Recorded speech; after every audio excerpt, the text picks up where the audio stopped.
సరే నమస్తే. హాయిగా ఫోటోగ్రాఫర్గా ఉన్న చారి, ఇద్దరు ఆడపిల్లలతో ఉన్న చారి సడన్గా జైలుకి ఎందుకు వెళ్ళాల్సి వచ్చింది? అంటే మీ భార్యని ఎందుకు అంత దారుణంగా హత్య చేయాల్సి వచ్చింది? ఈ విషయాల్ని చెప్పే ముందు ఒకసారి మీరు పరిచయం చేసుకోండి, మీరు మీ కుటుంబం అన్న విషయాన్ని. నేను ఫోటోగ్రాఫర్ సార్. నేను వర్క్ చేసుకుంటూ మా పిల్లల్ని ఇట్లా పోషించుకునేవాడిని.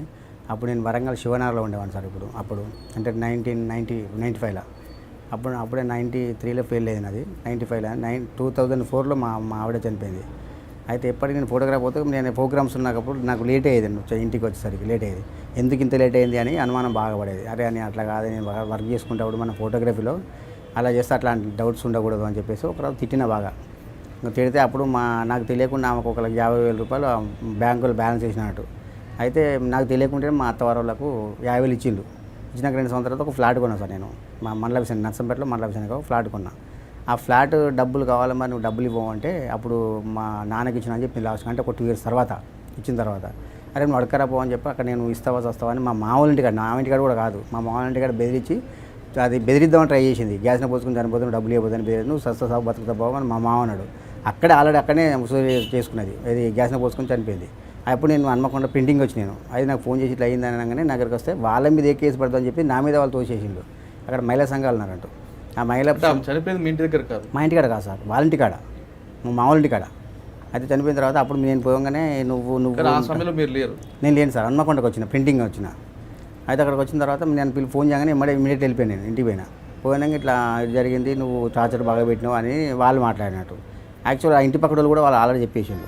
చెప్పేసిన మహిళా సంఘాలు అంటే వాడు చెప్పొద్దు, అటు చెప్తే ఆయనకు ఆస్తున్నది సంపాదించింది కదా, 2 పిల్లలు ఉన్నారు, ఆ పిల్లలకు మళ్ళీ ఆస్తి మళ్ళీ పెళ్లి చేసుకుంటే అటే పోతుంది, అట్లా కాదు నువ్వు ఆయనే కారణం అని చెప్పాలి, మీరు సాక్ష్యాలు ఇవ్వాలి చెప్పొద్దు అని చెప్పి వాళ్ళు అది చేసిండు. అన్న తర్వాత మేము ఏం చెప్పామబ్బా, మాకు నువ్వు కొన్ని డబ్బులు ఇస్తే నేను ఏం చేయనీయం, మొత్తం కేసు లేకుండా చేస్తామని చెప్పి మహిళా సంఘాలు, అప్పుడు చిల్వ రజనీవర్ధన్ సర్పంచ్, మాజీ సర్పంచ్, వీళ్ళు మా మహిళా సంఘాలు వాళ్ళకి చేస్తే మీకేం డబ్బులు ఇవ్వాలంటే ఇచ్చేది మా పిల్లలకు ఉంటే డబ్బులు వేసుకుంటే బ్యాంకులు ఇస్తే అని నేను చెప్పినట్టు. అయినసరికి వాళ్ళు సీరియస్ అయిపోయి వాళ్ళ చేసి మా మామది కూడా కేసు, అసలు యాక్చువల్గా మా మామ కేసు పెట్టాలని రూలే, అసలు నా ఇంట్రెస్టే లేదు. వాళ్ళు కేసు ఎట్లా చెప్తే ఆస్తికి ఇట్లా అని చేయటాలకు అబ్బో మరి ఆస్తి పోతుంది కదా ఎట్లా పెట్టాల్సిందే అని పెట్టేసిండు. ఒకటి నేను పోలీస్ స్టేషన్లో కూడా బాధ చెప్పిన, సార్ మా పిల్లలకు నేను ఏమవుతున్నా రాస్తున్నదో మొత్తం మా పిల్లలకు రాస్తా, నాకంటే ఏం అవసరం లేదు. మీరు చెప్పింది ఇంట్లో మీ భార్య ఆత్మహత్య చేసుకున్నారు అని మీరు చెప్తున్నారు. అవును సార్. చేసుకుంది కూడా మీ అత్తగారింటి, మా ఇంటిగా, మా అత్తగారింటి. కానీ ఆ సమయంలో మీరు లేరంటున్నారు. నేను లేను సార్. 302 రాదే?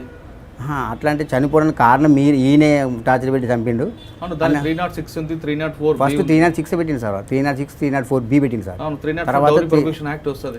అయితే 302 అక్కడ 498 కూడా పెట్టింది సార్. 498 అదనపు కట్నం. అవును సార్. కానీ మీరు చెప్తున్న 302 అక్కడ రాదే? 302 పెట్టింది సార్ వాళ్ళు. 302 పోలీసులు పెట్టరు కదా? ఏమో సార్, 302 పెట్టింది మాకు. అంటే మీరు ఆ సమక్షంలో ఉన్నట్లుగా వస్తుంది. నేను లేను సార్, అది నేనే కారకుడు అని చెప్పి 302 పెట్టింది సార్. అప్పుడు మీరు కారకుడు అన్న పెట్టినప్పుడు 302 రా, 306 వస్తుంది లేదా 304B వస్తుంది. కానీ 302 పెట్టారంటే మీరు సమక్షంలో ఉన్నప్పుడేనే అనేది వస్తుంది. ఎందుకంటే ఒకవేళ పోలీసులు పెట్టినా కోర్టు ఆ సెక్షన్ నమ్మదు, మీరు లేరు అని ప్రూవ్ చేసుకోవాలి కదా. అంటే అప్పుడు మనకు తెలియదు సార్, దీని గురించి ఏం టచ్ లేదు. నేను కొంచెం ఆస్తి మొత్తం రాపిస్తున్నా, నాకే డబ్బు లేకుండా అయిపోయినాయి. నేను కూడా అసలు పట్టించుకోలేదని. మీరు పట్టించుకోకపోయినా మీరు కోర్టులో మాట్లాడుతున్నప్పుడు మీ తరపున అడ్వకేట్ ప్రూవ్ చేయాలి కదా. చేసింది సార్, చేస్తే ఆయన కరెక్ట్గా చేయలేదు. ఆయన విశ్వనాథ్ అని మామూలు ఆయన లేట్గా అయ్యేది. అయితే ఏమైంది లే అని నాకు అసలు అవగాహన లేదు దానికి. దానికంటే మీరు చారి గారు చాలా క్లారిటీగా చెప్పాల్సి వస్తుంది సార్. చెప్పండి సార్. మీ అత్తగారింటి దగ్గర మీ భార్య చనిపోతే మీరు ఆ సమయంలో లేరని మీరు చెప్తారు. అవును సార్. ఆ టైంలో లేనప్పుడు 306 కానీ మీరు మీ వేధింపులు తట్టుకోలేక ఆమె సూసైడ్ చేసుకుంది కాబట్టి 304B కానీ అంటే డౌరీ ప్రొహిబిషన్ యాక్ట్ కానీ లేదా 498A వస్తుంది. 498 పెట్టింది సార్. కానీ 302 ఎటువంటి పరిస్థితులు పెట్టరు. 302 అంటే మీరు ఫిజికల్గా అక్కడ ఉంటేనే 302 వస్తుంది. కానీ అక్కడ మీరు ఫిజికల్గా లేరు అని అంటున్నారు.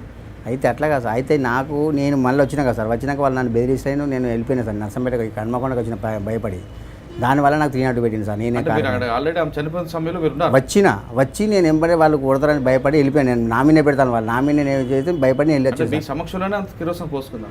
నాకు సమక్షం చెప్పేసుకోలేదు సార్. మా అత్తవారింటికాడనే నేను వచ్చి అంటే పోసుకున్నాక అయిపోయినాక నేను పోయినా సార్. నేనే హాస్పిటల్ తీసుకుపోయినా. దాని మీద ఫోన్ చేయంగా ఇట్లా పోసుకున్నాను, వాళ్ళు పట్టించుకోలేదు సార్. నేనే తీసుకుపోయినా సార్ హాస్పిటల్. ఆమె బతికే ఉంది. అప్పుడు బ్రతికే. పోలీసులు ఆమె స్టేట్మెంట్ రికార్డ్ చేసినప్పుడు ఏం చెప్పారు? అయితే అప్పుడు ఏం చెప్పలేదు సార్, మా భర్తది ఏమి తప్పలేదు అని చెప్పింది సార్. అప్పుడు నెక్స్ట్ కిరోసిన్ పోసుకొని ఆత్మహత్య చేసుకున్నప్పుడు ఉమ్. మీరు వెళ్ళి కాపాడి నేనే తీసుకెళ్ళాను సార్, హాస్పిటల్ తీసుకెళ్ళినా. హాస్పిటల్ తీసుకెళ్ళినప్పుడు మేజిస్ట్రేట్ వచ్చి అప్పుడు రాలేదు సార్, అప్పుడు రాలే వాళ్ళు, అప్పుడు రాలేదు, వీళ్ళు చెప్పలే కదా, అప్పుడు రాలేదు. నేను హాస్పిటల్లో ఉన్నా, వేరే హాస్పిటల్లో ఉన్నాక మా బామ్మది ఇట్లా వచ్చి వాళ్ళ మీద ఎక్కడ పడతాను నన్ను కొట్టడానికి ప్రయత్నం చేసిండు. నేను భయపడి వెళ్ళిపోయినా, బయటికి వెళ్ళిపోయినా. అట్లా భయపడాలి వాళ్ళకు మళ్ళీ తెల్లారినాక పోలీసు వాళ్ళు నన్ను తీసుకొచ్చిండు. అయితే నువ్వు ఉన్నావంటే నేను ఉన్నా సార్ అని చెప్పిన.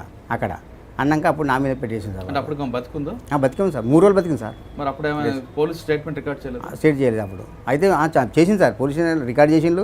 ఆమె చనిపోయే ముందు నేను పోయినా సార్, బయటికి పోయినాక అప్పుడు వాళ్ళు మెజిస్ట్రేట్ తీసుకొచ్చింది సార్ లాస్ట్కి. తర్వాత అన్నాక అంతకుముందే మా మహిళా సంఘాలు, మా అత్తవారు వీళ్ళందరూ వచ్చి నీ ఆస్తి పోతుందని చెప్పి ఆమెకు మా మాటలు చెప్పినాడు. మా మాటలు చెప్పడానికి అమ్మ అట్లయితే నువ్వు మీ భర్త పేరునే చెప్పాలి అని చెప్తే నా పేరు చెప్పింది అన్నట్టు. అంటే చనిపోయక ముందు ఏ మహిళ కూడా అలా చెప్పరే?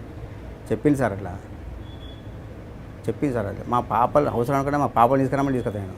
అంటే ఒకవేళ మీరు మా మర్డర్ పెద్ద పాప 10 సంవత్సరాలు సార్ మా పాప. మీరు మర్డర్ చేశారని చెప్పినా, మీ వేధింపుల వల్ల చనిపోయారని చెప్పినా, రెండిట్లో ఏది చెప్పినా మీ ప్రాపర్టీ పిల్లలకి వస్తుందనే విషయం లేదు. అవును సార్. కానీ మీరు హత్య చేశారు అంటే మిమ్మల్ని శిక్షించాలనే ఉద్దేశం ఆమెకు ఉండదు. ఎందుకంటే మీరు ఫిజికల్గా ఉన్నారంటే పోలీసులు మీరున్నట్లుగా అక్కడ సాక్ష్యాలు సేకరించాలి కదా. కరెక్టే సార్. అయితే ఆమె ఏంటంటే బాగా, ఎందుకంటే మా అమ్మ నాన్నతో ఉండద్దు, మేము ఎప్పటికీ మా అమ్మని గౌరవించి మా అమ్మ నాన్న పెట్టాలకు ఆమె అదేనట్టుగా. ఎందుకంటే క్రిటికల్ ఎప్పుడు ఇట్లా చేస్తేనే మా ఆయన అక్కడ పోవడం చెప్పి ప్రతిరోజు నన్ను వేధించేది సార్ బాగా. అట్లా దానివల్ల నా మీద కోపం అన్నట్టుగా. మా పాప 10 సంవత్సరాలు సార్ అప్పుడు. మా పాప మొత్తం తెలుసు. అందుకే నా దగ్గరికి వాళ్ళు వచ్చేది అన్నట్టు. మా పాప నా దగ్గరికి వచ్చేది ఎప్పటికీ. మా పెద్ద పాప వచ్చేది. అదే విధంగా నేను బయటికి పోయిన తర్వాత కూడా నేను వాళ్ళని దగ్గర తీసిన, నా దగ్గర ఉండాలమ్మంటే. అంటే ఆ రోజు మేమే 302 మా పాప ఉన్నది, 302 పెట్టి మిమ్మల్ని అరెస్ట్ చేశారు. చనిపోయిన టైంలో విట్నెస్ ఎవరు ఉన్నారు అక్కడ? అక్కడ అదే చెప్పలేదు సార్, మహిళా సంఘ వాళ్ళు ఉన్నారు. ప్లస్ ఆ ఏరియాలో ఒక పెద్ద మనిషి. పాప ఎవరు లేరు? మా పాప ఉన్నది. మీ పాప ఉందా? మా పెద్ద పాప కూడా ఆల్రెడీ మా డాడీ తప్పలేదని కూడా చెప్పిండు జడ్జిమెంట్లో. అయితే లాస్ట్ మూమెంట్ ఏంటంటే వీళ్ళు మహిళా సంఘాలు కదా, వీళ్ళు నా పేరు చెప్పించినట్టు. అట్లా చనిపోయే ముందు నా పేరు చెప్పించు, ఆస్తి ఉన్నది, ఆస్తి కనుక నువ్వు కనుక చెప్పు, ఆయన పేరు చెప్పకపోతే ఆస్తి మొత్తం ఆయనకే పోతుంది, అప్పుడు పిల్లలు ఆగమవుతారు, ఆయన పెళ్లి చేసుకుంటే ఈయన పట్టించుకుంటారా అని చెప్పేసి అట్లా చెప్పేసరికి నా పేరు చెప్పాల్సి వచ్చింది మా ఆవిడ. అట్లా చెప్పేసిన తర్వాత అప్పుడు మా పాప కూడా, నేను కోర్టులో కేసు అయింది కదా మహబూబ్లో, అక్కడికి వచ్చి కూడా మా పాప కూడా చెప్పింది, మా డాడీ మంచివాడు, మా డాడీ అట్లా అంటాడు కాదని కూడా చెప్పింది మా బేబీ, మా పెద్దమ్మాయి.